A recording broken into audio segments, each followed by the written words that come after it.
Hello বন্ধুরা, তোমরা সবাই কেমন আছো? আমি তোমাদের সঙ্গীতা। তো আজকে আমি বসে পড়েছিলাম আমার ক্লে জুয়েলারি, যেটা আমি অলরেডি বানিয়েছিলাম সেটা আজকে রং করতে।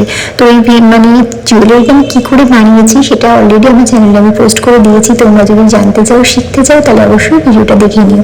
আর আজকে আমি বসে পড়েছিলাম কালার করতে। তো কালার করার জন্য আমার দরকার ছিল লাল, হলুদ, অরেঞ্জ আর সবুজ রং, কিন্তু আমার কাছে অরেঞ্জ রং ছিল না।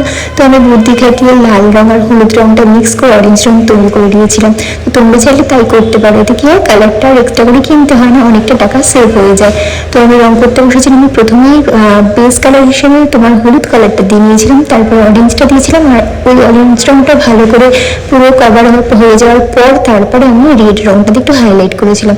তারপর আমি পেন্ডেন্ট মানে লকেটটাও করছিলাম। তো ওটাও সেমভাবে আমি ফুলের কুড়িটা রং করে নিয়েছিলাম।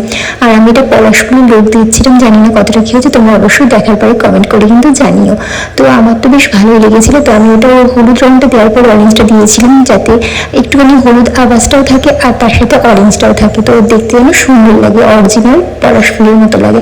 আর সত্যি কিন্তু লাগছিল, খুব সুন্দর হয়েছিল। তো ফার্স্ট টাইম আমি এরকম জুয়েলারি বানালাম। তো কেমন হয়েছে সেটা কিন্তু অবশ্যই কমেন্ট করে কিন্তু জানিও। আর তোমরাও কিন্তু ট্রাই করো, খুব ইজি বানানোটা। তো দেখো, আমার কাছে কিন্তু বাড়িতে যে যেই রঙগুলো ছিল সেগুলো দিয়ে আমি এগুলো করেছিলাম, কোনো এক্সট্রা কালার কিছু কিনিনি। তো আমার কাছে একটু গোল্ডেন রং ছিল, সেই গোল্ডেন রংটাও আমি ইউজ করে নিয়েছিলাম। তো এইভাবে আমি পেন্ডেন্টটাকে সাজিয়ে নিয়েছিলাম, নিজের মতন করে একটু হাইলাইটও করে দিয়েছিলাম রেড রং দিয়ে। আর আমার কাছে কালো কার ছিল, সেটা দিয়ে টার্সেলটাও বানিয়ে নিয়েছিলাম। তো এটা দেখো, ফাইনাল লুকটা এরকম এসেছিল। এটা কাঁচা অবস্থাতে রং শুকিয়ে যাওয়ার পর ফাইনাল লুকটা এরকম এসেছিল। এই দেখো কানের দুটো, আর এটা হচ্ছে লকেটটা। পুরো টোটাল লুকটা কেমন হয়েছে সেটাও তোমাদের সাথে শেয়ার করছি। দেখে অবশ্যই কিন্তু কমেন্ট করে জানিও কেমন হয়েছে।